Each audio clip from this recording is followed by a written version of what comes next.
Ainul basirati tushhiduka adamak. Jadi ada pancaran ilmu mata hati. Jadi mata hati kalau sudah dapat ilmu, kita sadar Allah dekat. Terlalu memanjakan nafs jiwa, ini awal dari semua maksiat. Ya. Jadi yang berbahaya dalam hidup kita bukan maksiat, bukan dosa, bukan zan, tapi maksiat yang berisi kepada kesesatan, pemahaman yang sesat, cara pandang yang sesat. Ini yang berbahaya. Kita dibimbing oleh Allah, diangkat derajatnya dari ilmu yakin kepada ainul yakin dan naik kepada hakul yakin, hakul basirah, yaitu bermakrifat, mengenal Allah Subhanahu wa taala. Amin ya rabbal alamin.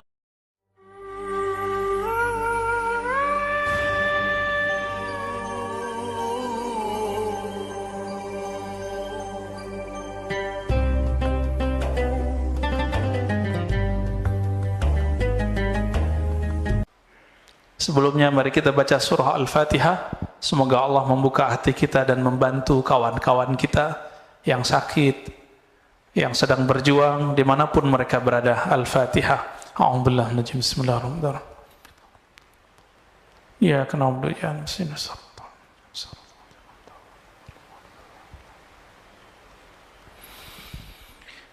Qala Ibnu Athaillah Sakandari qaddasallahu sirrahu aslu kulli ma'siyatin wa ghaflatin wa syahwatin ar-ridha 'anil nas. Sumber dari semua maksiat, sumber dari semua penyakit hati bernama lalai, sumber dari syahwat itu adalah ar-ridha 'anil nafs. Meridhai, membiarkan kehendak diri, membiarkan diri kita terpapar oleh syahwat, membiarkan diri kita menikmati tidur lalu tidak tahajud, membiarkan diri kita berdebat, membiarkan diri kita untuk memandang sesuatu yang tidak halal.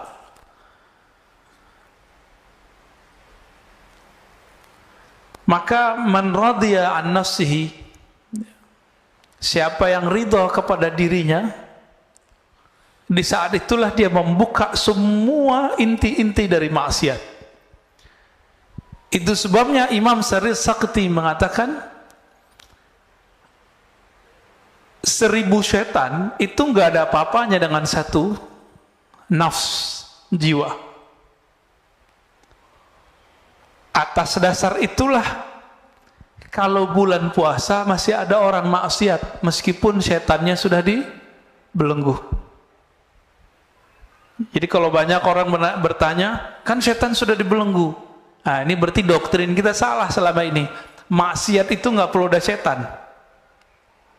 Merusak di bumi nggak perlu ada setan, Pak. Bakat alami dalam tubuh kita itu merusak. Itu bakat alami.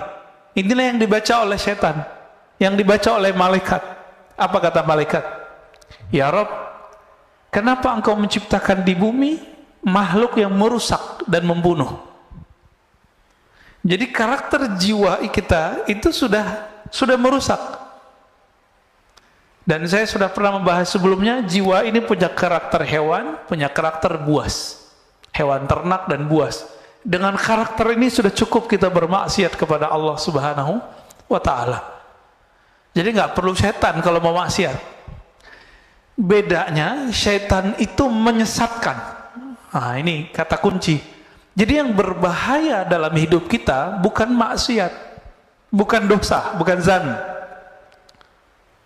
tapi maksiat yang berisi kepada kesesatan, pemahaman yang sesat, cara pandang yang sesat. Ini yang berbahaya. Kalau dosa, semua kita dosa, dan ini sudah digariskan oleh Allah Subhanahu wa taala, sehingga muncul hadis, kullu bani Adam khatta'un. Semua manusia itu pasti khata'. Apa arti khata'? Banyak salah, banyak dosa. Maka seorang manusia itu punya dosa itu biasa, Pak. Yang nggak biasa itu kalau dia sesat, dia menyimpang dari jalan Allah Subhanahu wa taala. Makanya Nabi Muhammad sallallahu alaihi wasallam itu menerima orang-orang yang berdosa. Tapi Nabi Muhammad tidak suka dengan orang-orang yang menyimpang.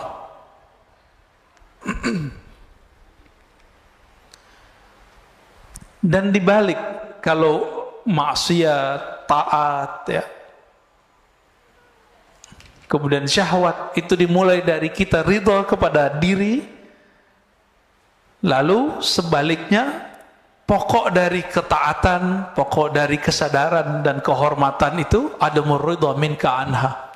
Kamu tidak membiarkannya, kamu tidak meridhoinya.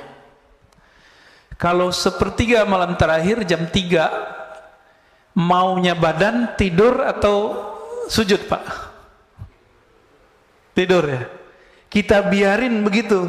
Ini namanya asal kulli ma'asiyah. Maksiat mulainya dari situ. Kita biarin, kita manjain jiwa. Terlalu memanjakan nafs jiwa, ini awal dari semua maksiat. Ya. Oleh karena itu, Imam Ibnu Athaillah As-Sakandari memberikan karakter seorang mursyid. Mursyid itu bukan orang yang hebat. Mursyid itu man la yarda an nafsih. Begitu di kitabnya. Li antas haba jahidan la yarda an nafsih. Kamu berguru, bersahabat dengan seseorang yang tidak meridhoi dirinya, nafsnya, jiwanya, itu lebih baik daripada kamu berguru kepada orang yang meridhoi nafsnya, jiwanya. Maka kalau mau cari guru, carilah guru yang tidak membiarkan dirinya terpapar oleh nafs, jiwa kita, ya, kehendak diri. Lalu beliau memberikan pertanyaan, fa'ayyu ilmin li alimin yarda an nafsi. Masih disebut alimkah orang yang alim tapi dia mengikuti hawa nafsunya? Masih disebut alim enggak? Enggak. Wa ayyu jahlin li jahilin la yarda an nafsi. Masih disebut jahilkah orang yang jahil jika dia tidak mengikuti hawa nafsunya?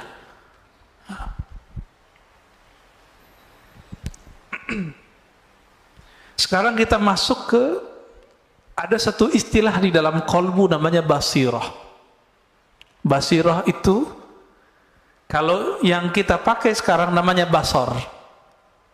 Sifat melihat, kemampuan memandangnya dengan fisik. Ada yang memandang dengan batin, disebut dengan al-basirah. Coba kita baca teksnya. Syu'aul basirat yushhiduka qurbahu minka. Pancaran atau terangnya basirah mata hatimu, yushhiduka qurbahu minka, akan membuat engkau menyaksikan bahwa dia dekat kepadamu. Apa itu syu'aul basirah? Ilmu. Jadi boleh diartikan, ilmumu mengenai Allah akan membuat kamu sadar bahwa Allah itu dekat. Udah ngerasa Allah dekat belum? Kalau nggak diingetin nggak ya? Kenapa kita masih suka bertawassul? Karena kita merasa jauh kepada Allah. Kalau kita merasa dekat kepada Allah, itu nggak perlu tawassul, Pak.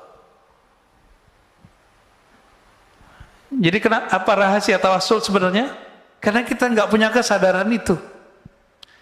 Jadi ada di Inggris dua kelompok. Jadi kelompok Sufi Asy'ariyah, Sufi terus akidahnya Ahlussunnah Asy'ariyah, didebat oleh kelompok Salafi Wahabi. Pakai ayat wa idza sa'alaka ibadi anni fa inni qarib. Kata si Wahabi nih, Sufi, kalian tolol, kira-kira begitu. Allah akan dekat, ini ayatnya. Ini ayatnya, jika hambaku bertanya mengenaiku, maka katakan dia dekat. Ngapain kamu tawassulan segala? Apa jawaban dari seorang, ini kelompok perempuan, Pak. Perempuan, tapi berdebat dan canggih sekali ya. Bikin kita jatuh cinta lah dengan dalil-dalil mereka. Apa kata si perempuan ini, yang Ahlus Sunnah, yang Sufi? Betul, Allah itu qarib. Tapi apakah engkau merasakan dekat kepadanya? Bengong juga si perempuan ya, yang wahabinya. Semua kita tahu Allah itu dekat, tapi kesadaran merasakan Allah dekat itu biasanya orang berguru dulu. Nah, berguru itu bagian dari tawasul sebenarnya. Maka tawasul yang begini nggak masalah. Tawasul yang tidak boleh itu nyembah yang ditawasulin. Dan saya yakin tidak ada umat Islam yang menyembah kubur ya. Nggak ada. Dulu waktu saya bertanya persoalan ini kepada Syekh Badi Sayyid Al-Laham, itu belum marahnya bukan main. Karena beliau marah, saya kena ainnya Pak. Sakit 2 bulan. Jadi teringat terus, matanya itu kayak nyala. Apa kata beliau? La ara fid dunya ahadan minal muslimin yasjud li ghairillah illa fil hin, gitu ngomongnya.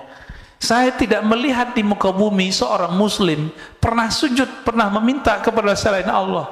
Kecuali di India ada orang sujud ke kubur.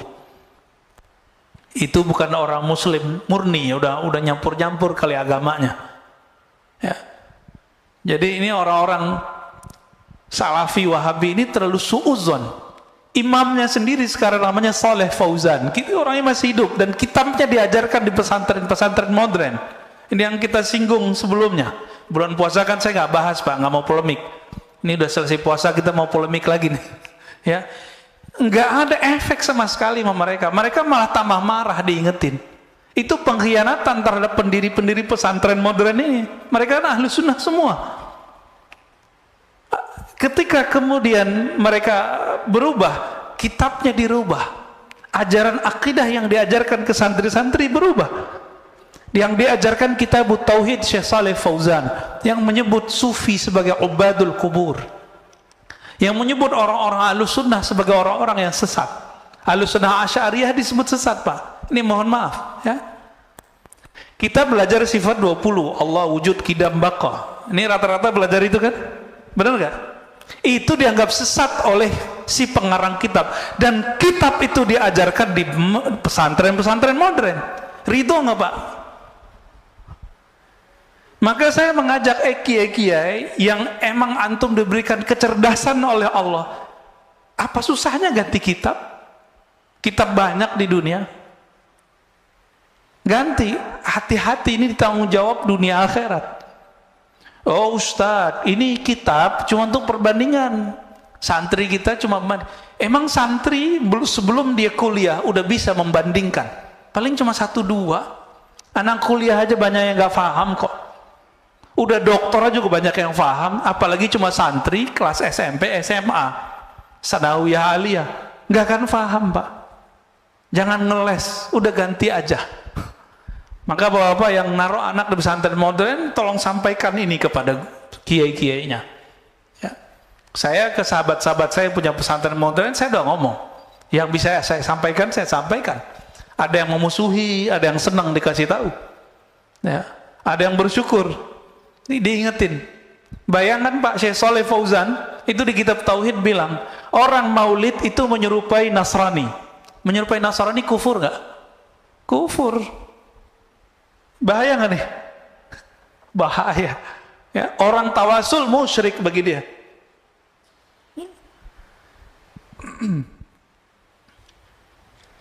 Baik. Wa ainul basirati tushhiduka adamak. Jadi ada pancaran ilmu mata hati. Jadi mata hati kalau sudah dapat ilmu, kita sadar Allah dekat. Tapi pancaran ini belum tentu membuat seseorang bisa memandang. Jika basirahnya sudah bisa merasakan memandang, tushhiduka adamak, maka ketika engkau mulai membuka mata hatimu, kata beliau, tushhiduka adamak, kamu akan merasakan bahwa dirimu itu tidak ada dibandingkan wujudnya. Jadi kita ini kalau nggak diwujudkan Allah, ada nggak? Nggak ada. Itu sebabnya seseorang yang faham bab ini, dia kalau berzikir la ilaha illallah, makna yang muncul adalah la fa'ila illallah. Apa artinya? Tiada yang berbuat kecuali Allah. yang berbuat ke dalam diri kita, yang berbuat kepada anak, istri, keluarga, teman, negara kita, bahkan yang terjadi sekarang di Palestina, yang terjadi sekarang di Saudi, di negeri kita, itu nggak akan terjadi kecuali Allah yang pada hakikatnya menggerakkannya. Pandemi sekarang izin Allah atau bukan? Izin Allah. Ridho nggak? Ridho ya. Pak Mirwan kemarin sakit ya? Kenapa? Kena COVID. Waduh, kena COVID juga. Kalau mas sebelah dibilang munafik, Pak. Ya, orang COVID disebut munafik. Saya di WA oleh seseorang, dia bilang, si Anu meninggal kena COVID, dia munafik. Allahu Akbar. Saya doain dia kena COVID. Ya, biar tahu rasa. Ini COVID kalau tidak datang ke orang, dia nggak nanya dulu, ente munafik nggak? Nanya nggak dia? Dia nggak nanya, Pak. Kena aja. Dari dulu di masa sahabat Rasulullah sudah banyak sahabat-sahabat yang kena virus. Disebut ta'un. Bukan berarti mereka ini munafik, tapi setiap sahabat merasa dirinya munafik. Tuh, sahabat Nabi merasa munafik, masa antum merasa suci? Maka kalau dituduh orang munafik, katakan betul saya munafik. Ini yang sering saya sebut ya, dalam Sahih Imam Muslim disebutkan bahwa Al-Hasan Al-Basri berkata, para sahabat dulu tidak ada satupun yang menganggap dirinya ala imani Jibril. Imannya itu setinggi imannya Jibril, nggak ada. Maka dia khawatir dirinya terjebak kemunafikan setiap saat. Ini bagian dari meridhoi diri sendiri. Ada penyakit yang berbahaya, ujub fil ujub.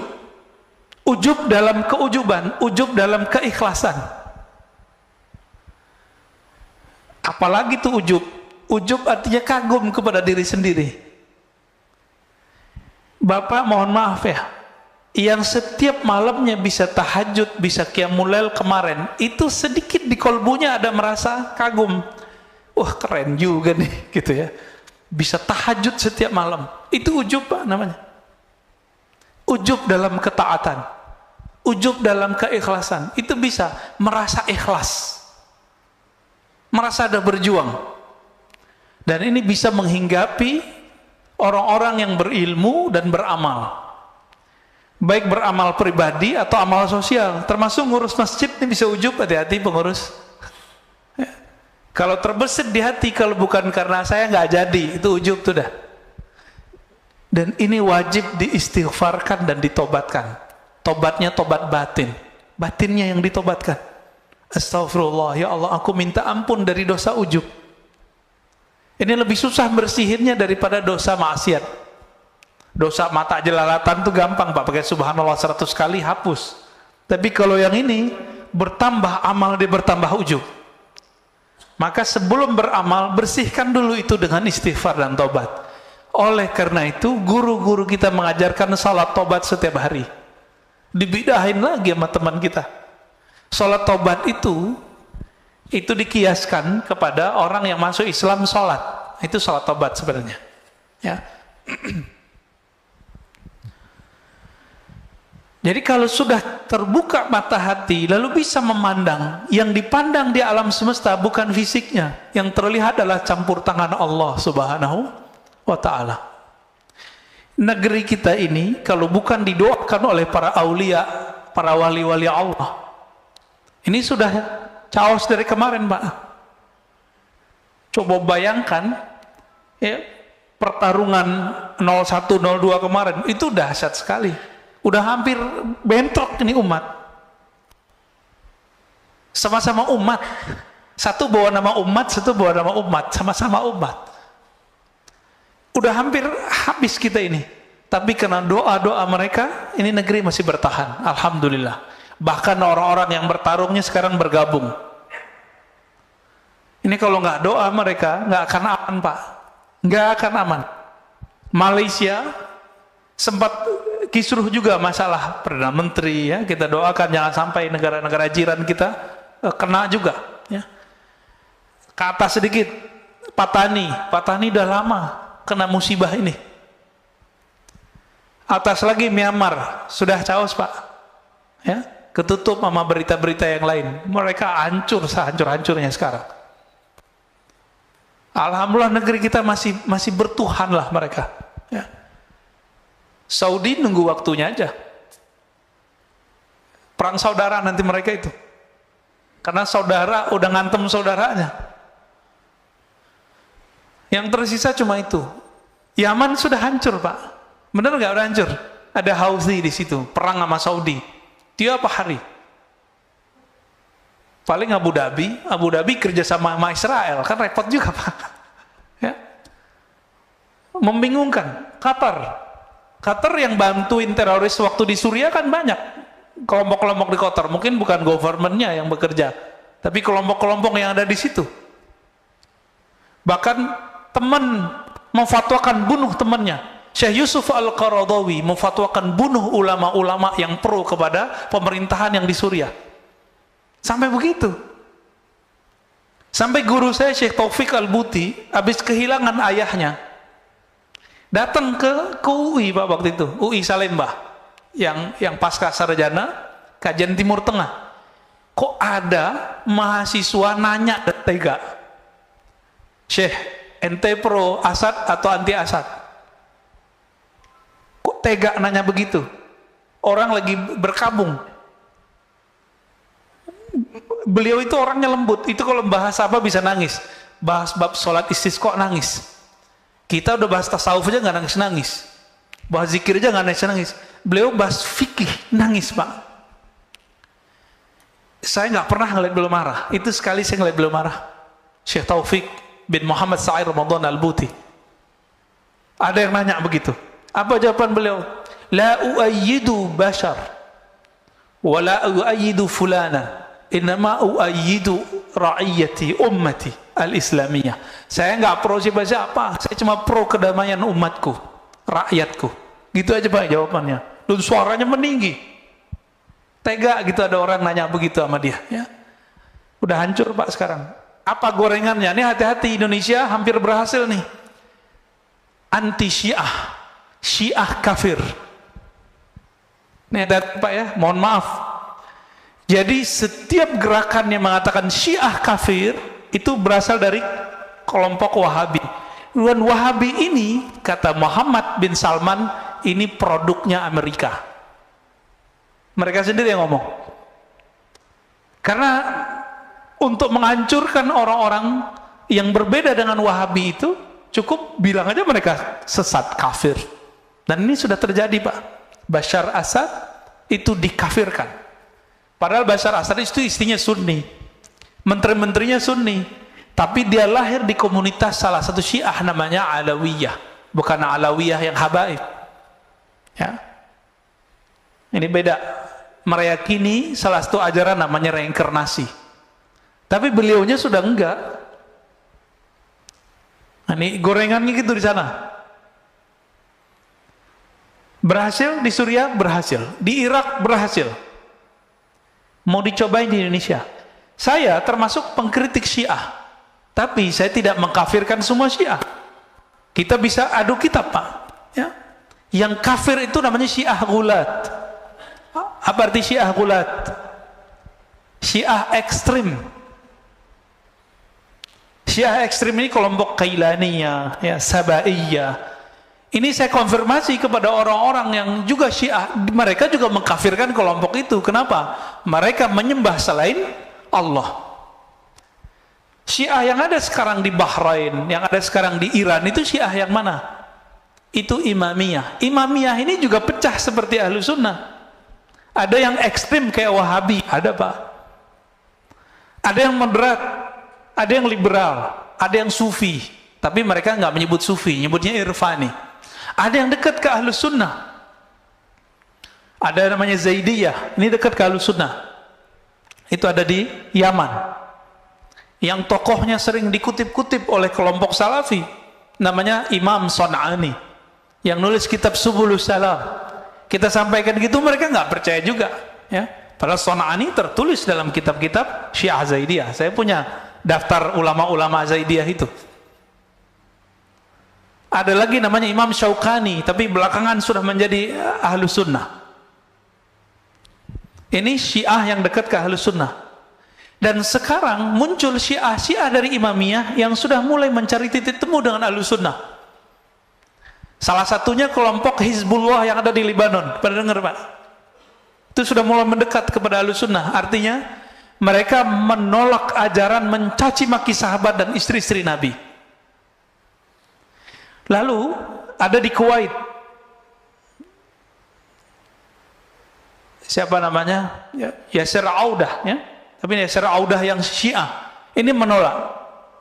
Sorbannya gede, warnanya putih. Lalu ada yang dari kalangan Al-Marja' ad-Dini namanya. Marja' ad-Dini itu di sana mujtahid.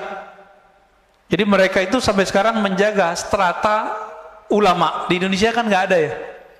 Tapi sebenarnya secara praktek ada. Yang boleh mengeluarkan fatwa itu disebut Al-Marja' ad-Dini.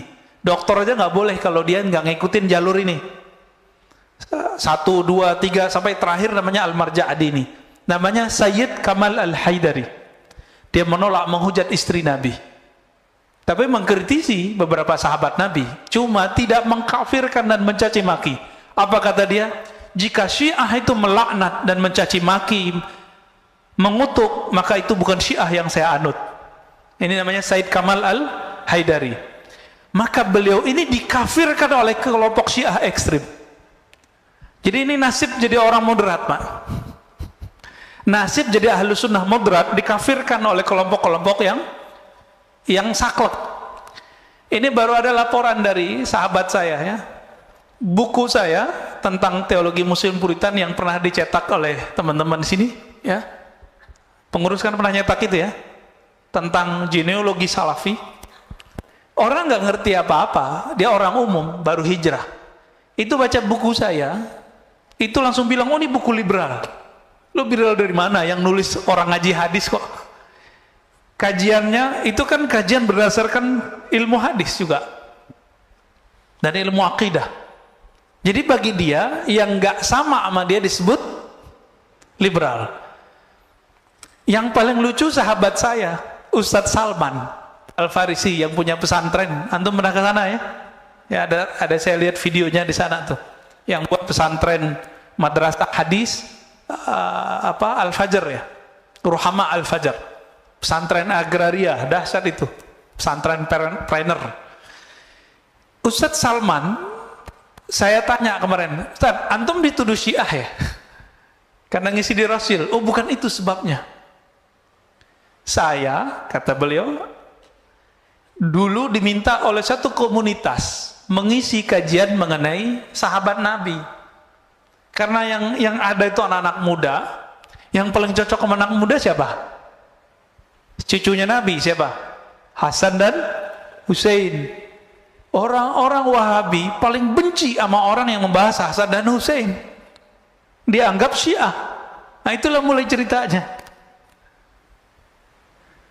Kita tahu persis ya Ustadz Salman ini Ahlus Sunnah. Bukan 100% Pak, 1000%. Beliau khatam Kutubus Sittah, kitab hadis Bukhari, Muslim, Abu Daud, Tirmizi, itu lebih sering daripada saya waktu dia di Mekah. Mana Salafi sekarang yang khataman Sahih Bukhari, Muslim berulang kali? Nggak ada. Dia yang khatam tuh, Ustaz Salman tuh. Nah, maka kita mikir-mikir dulu mau membidak-bidakan orang. Kita baca hadis sudah sebanyak orang itu belum? Ya, baik. Wa haqqul basirati syurka wujudahu la adamaka wa la wujudak. Kalau kita punya ilmu tentang Allah, kita merasa Allah dekat. Kalau mata batin dibuka oleh Allah, kita merasa bahwa Allah yang berbuat di alam semesta. Jika haqqul basirah disebut haqqul yakin.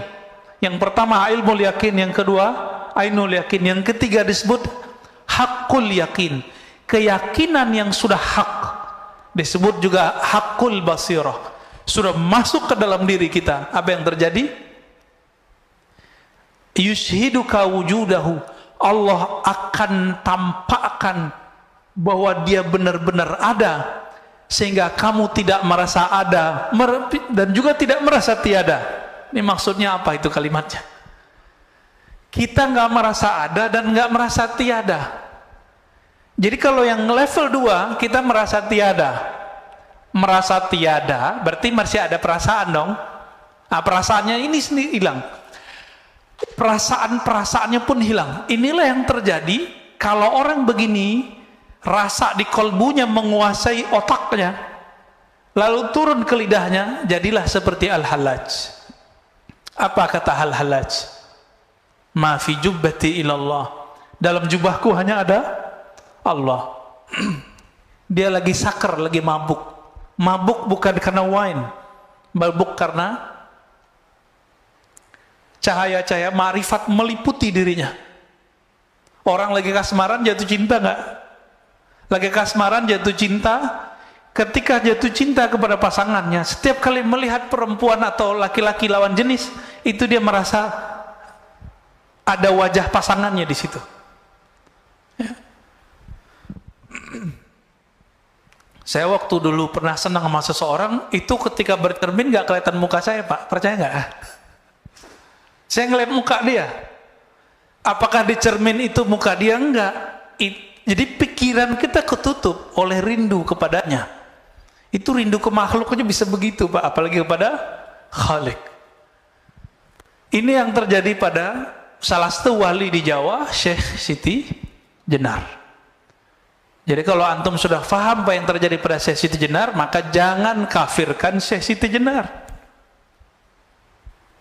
Dia sedang tenggelam dalam lautan keesaan Allah Subhanahu wa taala, sehingga dia nggak menyaksikan dirinya ada ataupun tiada, nggak ada dirinya.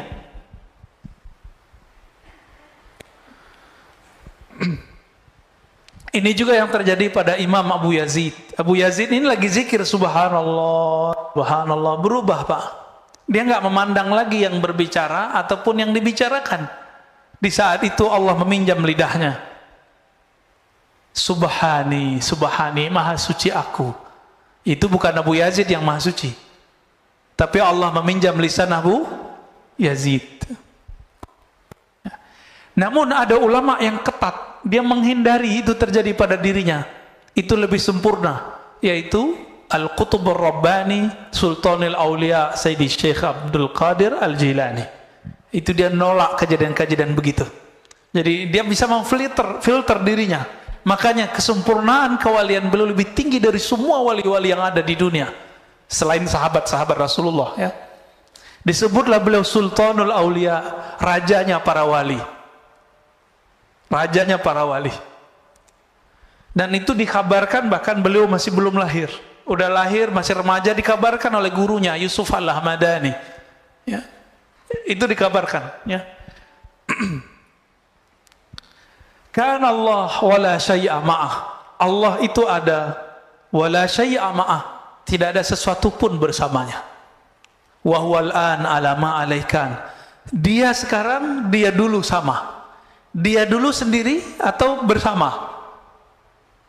Dia dulu di atas aras atau enggak ada aras? Enggak ada aras. Maka dia dulu dan sekarang sama. Oleh karena itu perdebatan mengenai Allah bertempat di aras, Allah di arah tinggi, arah atas, itu enggak ada manfaatnya sebenarnya. Sebenarnya loh, ya. Cuma karena orang awam sudah terjebak mengatakan Allah di atas, maka muncullah pembahasan, benarkah Allah bertempat? Kalau paham nih ini hadis, ini kan hadis Sahih Bukhari, kan Allah wala syai'a ma'ah. Ini pertanyaan disampaikan oleh Abu Musa Al-Asy'ari dan teman-temannya orang-orang Yaman. Abu Musa Al-Asy'ari, sahabat Rasulullah dari Yaman, yang Nabi mengatakan al-iman Yamaniyah, al-hikmah Yamaniyah. Iman itu dari Yaman, hikmah dari Yaman. Maka Islam Indonesia berutang kepada orang Yaman, karena yang banyak mengislamkan kita adalah hadarin, orang-orang Hadramaut dari Yaman, ya. Ya, jazahumullah khairan katsira. Semoga Allah membalasi mereka dengan kebaikan. Di Jakarta ada yang tidak mau terkenal di masa hidupnya, sezaman dengan jidnya Habib Jindan, jidnya yang paling atas itu, Habib Jindan. Jindan yang senior, Pak. Itu punya teman namanya Al-Habib Ali Al-Yamani. Orang taunya cuma Syekh Ali Al-Yamani, nggak mau terkenal. dekat dengan Habib Hussein, luar Batang. Saya sampai sekarang belum pernah Pak ziarah ke luar Batang itu. Ya. Itu ada Syekh Ali Al-Yamani, datang dari Yaman ke sini, bawa Thariqat Qadiriyah dan Thariqat Alawiyah. Ya, nggak dikenal orang, tapi Habib Jindan dikenal sama beliau. Itu kalau gak habaib bisa dicek Pak ceritanya. Siapa nama syekhnya? Syekh Ali Al-Yamani. Nanti cari ya. Namanya Syekh Ali Al-Yamani, yang suka ziarah-ziarah ke sana. Syekh Ali Al-Yamani Penjaringan. Ini kelompok habaib juga. Ya, keturunan dari Yaman juga. Dulu orang Yaman, Abu Musa Al-Asy'ari dan keluarga klannya datang kepada Nabi ngaji. Apa pertanyaannya? Kaifa kana Rabbuna? Wahai Rasulullah, Allah dulu gimana sih? Gitu. Sebelum alam ini tercipta, Allah dulu gimana? Apa jawaban Nabi? Kana Allah, dipakai hadis ini. Kana Allah wala syai'a ma'ah. Allah ada dulu di masa yang qadim. Allah ada dan tidak ada arasy, tidak ada langit, tidak ada bumi, tidak ada malaikat, tidak ada Ahmad, tidak ada Muhammad, hanya Allahu Ahad. Itu dia. Itulah makna kul huwallahu ahad. Rahasia kul huwallah di situ, Al-Ikhlas. Allah senang disebut sendiri. Allah senang disebut esa. Kita kalau punya jasa kan nggak pengen disebut jasa orang lain bersama jasa kita. Yang boleh begitu cuma Allah, yang boleh narsis itu cuma Allah. Jadi yang maha narsis itu cuma Allah. Yang maha ego cuma Allah. Kita nggak boleh ego, kita nggak boleh narsis. Kalau Allah dulu dan Allah sekarang sama, perlu nggak debat Allah bertempat? Sebenarnya nih, nggak perlu ya. Perlu nggak mengatakan Allah di langit? Lalu bagaimana dengan hadis seorang budak perempuan yang mengatakan Allah di langit? Imam Ibnu Hajar mengatakan perempuan ini kecerdasannya tidak sempurna. Saya ngomong begini Pak dituduh Syiah. Cuma karena mengatakan fakta itu. Yang ngomong bukan saya kok, yang ngomong Imam Ibnu Hajar. Apakah Ibnu Hajar seorang Syiah? Kan enggak, Imam Ahlus Sunnah. Kalau Ibnu Hajar itu Syiah, maka semua kita Syiah. Ibnu Hajar ini yang mensyarah, yang menjelaskan Sahih Bukhari dan paling bagus. Kalau penjelas Sahih Bukhari ini dituduh Syiah, kira-kira kita gimana Pak? Oh, kita lebih sesat dari beliau lah. Ya. Dan orang-orang yang berzikir dengan zikir-zikir setan, wujudku wujud Allah, zatku zat Allah, sifatku sifat Allah, ini orang kurang ajar kepada Allah. Ya. Yang benar wujudku tidak ada, yang ada cuma wujud Allah pada hakikatnya. Ini orang berzikir, zikirnya apa? Wujudku wujud Allah. Kasus ini dulu terjadi di Aceh, kampung Pak Mirwan ini. Terjadi kasus kelompok namanya kelompok Wujudiyah. Dulu imamnya namanya Hamzah Al-Fansuri. Itu dari keturunan juga sebenarnya, thariqatnya Qadiriyah.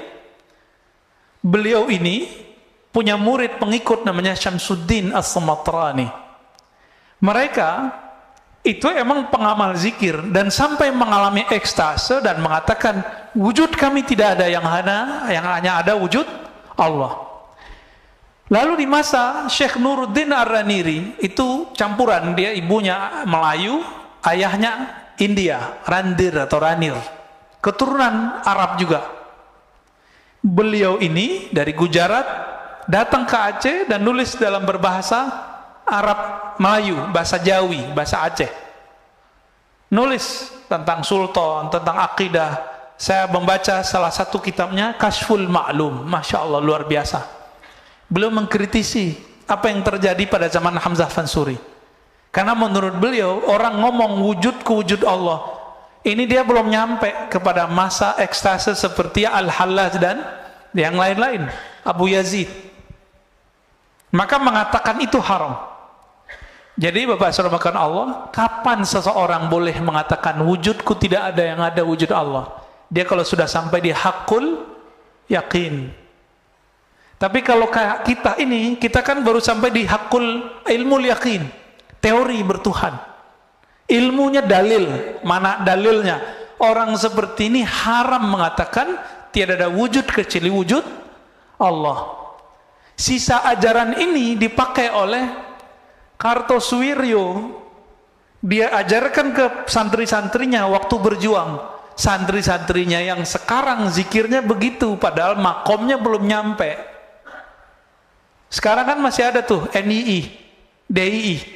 Mereka punya khalifah sendiri Pak, punya amir sendiri, punya menteri sendiri. Sekarang cuma sebatas tradisi, struktur masyarakat. Saya dengar salah satu muridnya ngomong, la ilaha illallah tu la wujuda illallah, la mawjuda illallah, tiada yang wujud kecuali Allah. Ini kan gawat. Itu nggak boleh dilafazkan kecuali sudah nyampe. Ya, jadi kalau sudah merasakan bahwa kita ini ada karena diadakan Allah, berarti baru ilmu yang pertama. Belum boleh ngomong wujud saya, wujud Allah. Kalau yang kedua, yang berbuat hanya Allah. Yang ketiga, tiada wujud dan tiada juga ketiadaan itu kecuali hanya Allah Subhanahu wa ta'ala. Semoga pusing. Udah syuruk Pak, kali mau ada yang ditanya, mau diskusikan, silakan. Ini ada permintaan doa dari sahabat kita, Pak Asmar ya, dekat sini ya, Pak Asmar Haris. Anaknya di Aceh sekarang, sedang opname, sedang sakit. Saya mohon Bapak Ibu keikhlasannya untuk mendoakan kiriman Fatihah.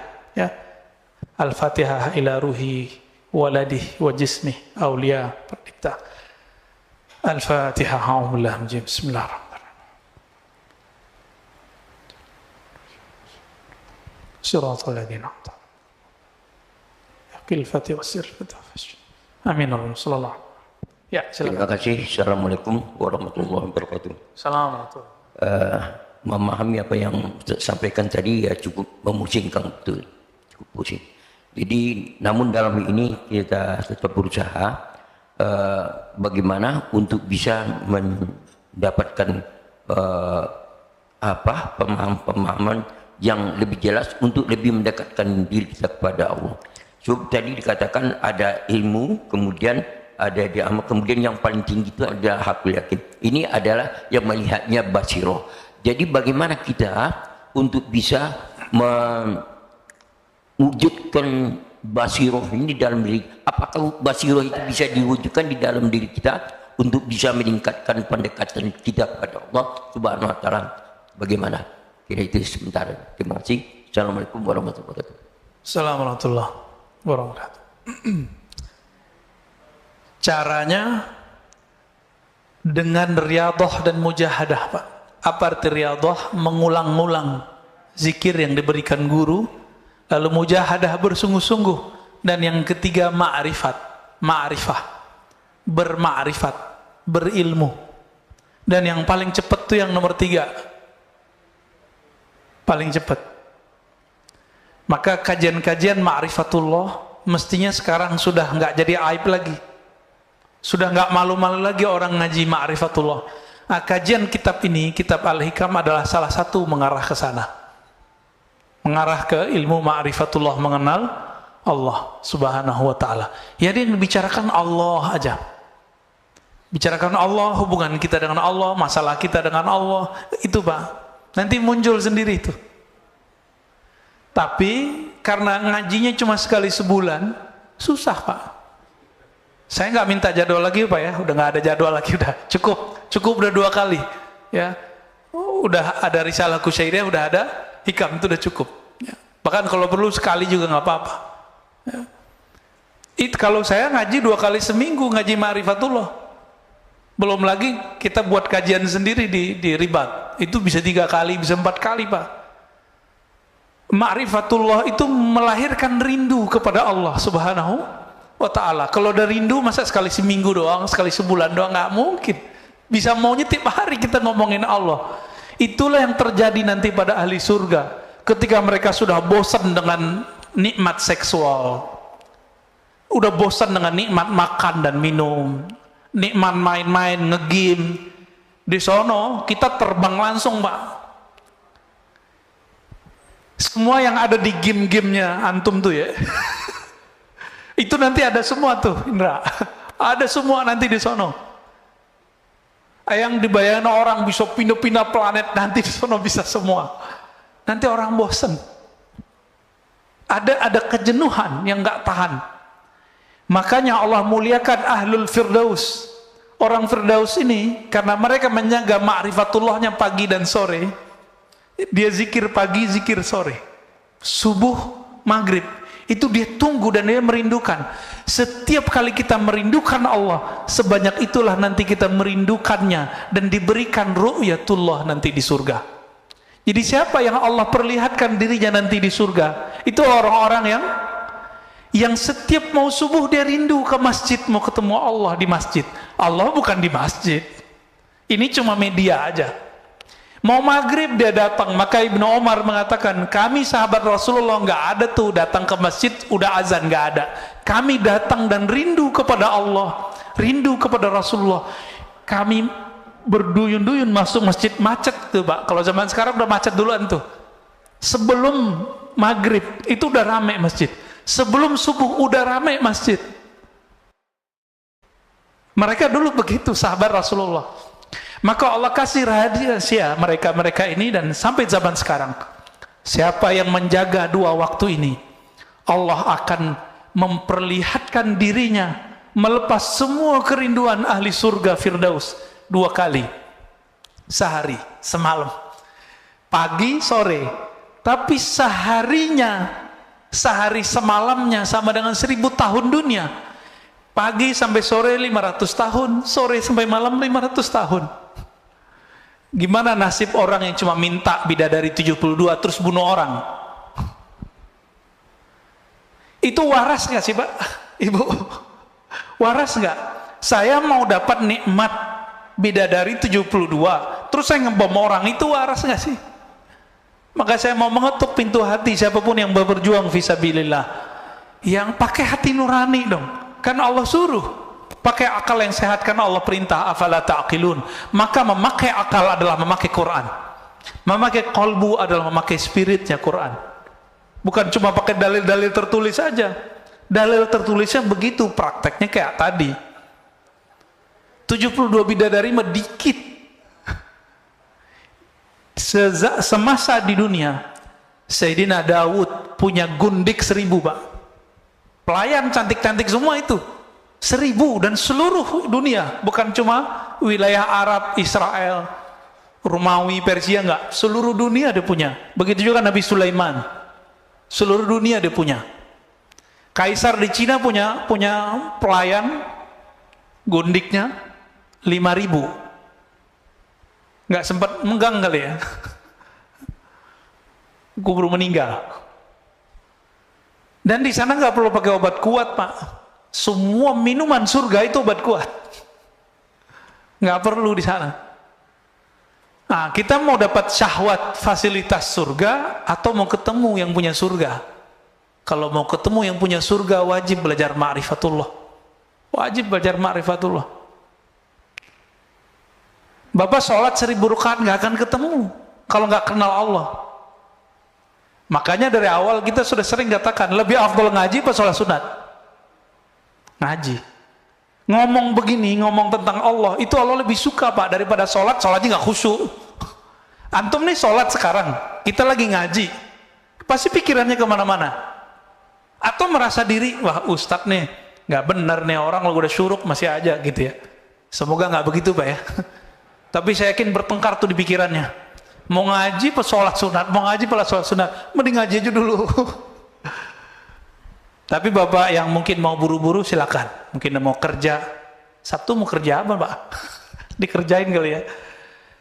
Jadi ngomongin begini nih, ngomongin sifat Allah, ngomongin surga Allah, ngomongin tentang Allah, itu Allah lebih suka daripada kita baca Quran berlapis-lapis tapi nggak ngerti.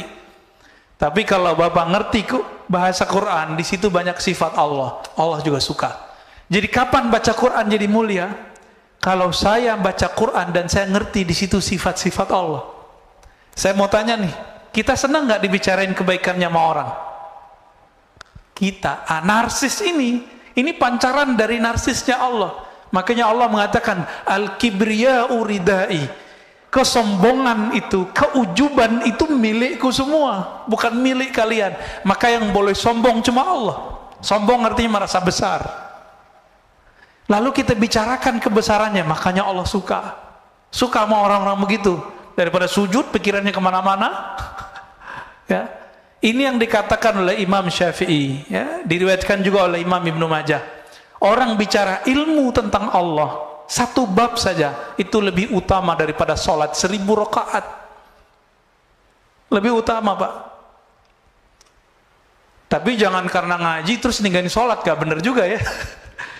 Kita udah bersama Allah, gak perlu sholat. Kan ada yang ngomong begitu. Ngapain sholat? Allah udah dalam diri. Ini sombong lagi nih orang, ya. Sombong lagi nih orang.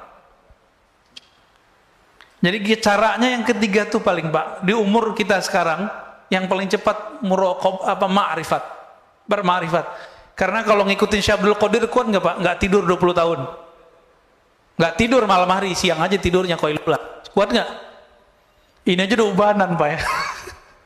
Nggak mungkin kita nggak kuat ngikutin Abu Hurairah tiap malam 12.000. Kita nggak kuat kayak Zainal Abidin setiap hari 1000 rakaat. Makanya namanya Zainal Abidin, namanya Ali bin Husain bin Ali, gelarnya Zainal Abidin. Ini ada Habib Zainal Abidin, ya, ya, Habib Ali juga kali namanya. Itu nggak kuat, Pak, kita. Ada yang sholawat di sini 1000, itu udah gempor, ya. Paling-paling cuma sholawat habis sholat, kayaknya udah soleh banget gitu, ya. Paling-paling zikir pagi sore. Enggak, mereka kekasih Allah, kasih Rasulullah, sholawatnya bahkan setiap nafasnya. Beda sama kita. Kita nggak kuat ngikutin itu, Pak. Abu Yazid Al-Bustami, di zaman yang dulu masjid itu susah, salah satu amalannya adalah sholat di masjid, jalan kaki. Ini Masya Allah, masjid kita ini dekat nggak ke komplek? Pakai mobil, Pak, belagu.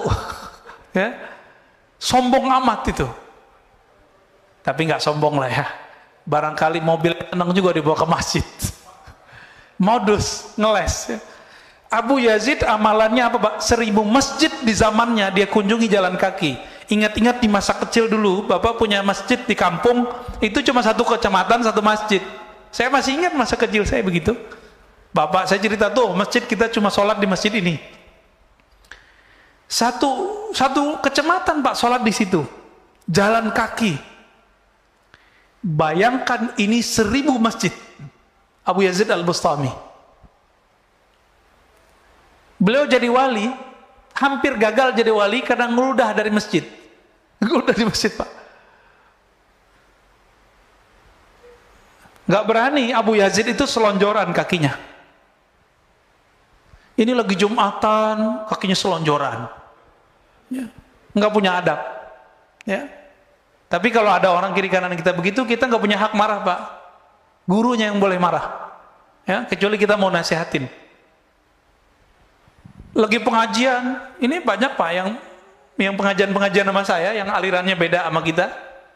Itu kalau nanya kakinya dinaikin satu, terus satunya, oh Ustaz, nah gitu gaya nanyanya gitu. Ngetes, awalnya ngetes, habis ngetes baru bersila baik-baik. Ya.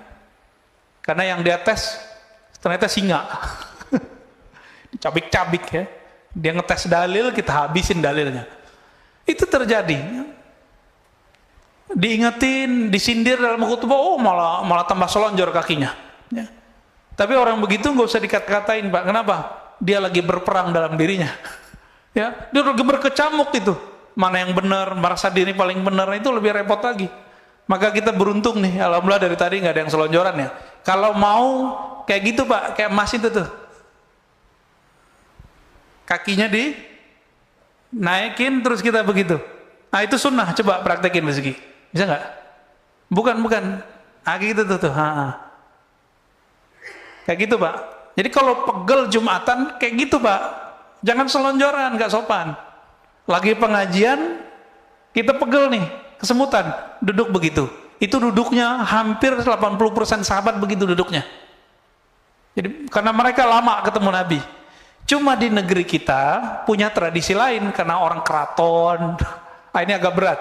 Kita duduk begitu udah nggak sopan. Tapi di masjid insya Allah aman lah ya. Ya silakan kalau mau duduk begitu. Taib. Udah 6:10. Mau lanjut? Cukup. Saya rasa cukup. Bapak saudara Allah, semoga kita dibimbing oleh Allah, diangkat derajatnya dari ilmu yakin kepada ainul yakin dan naik kepada hakul yakin, hakul basirah, yaitu bermakrifat mengenal Allah Subhanahu wa taala. Amin ya rabbal alamin.